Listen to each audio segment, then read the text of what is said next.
Yojana ABCD சொல்லலாமா? அம்மா சொல்லி தரட்டா? ஏ சொல்லு.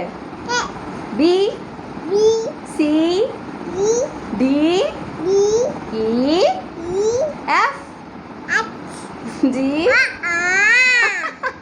அதுக்குலாம் ஐக்கு. சரி அம்மாக்கு நீங்கள் சொல்லித்தாங்க. ஐக்கு சொல்லுங்க. ஆ ஆ உ ஊ ஏ ஏ ஐ ஆ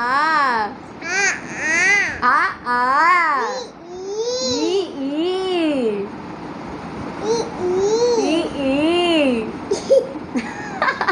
அவ்வளோதானா? இ பாய். டாடா.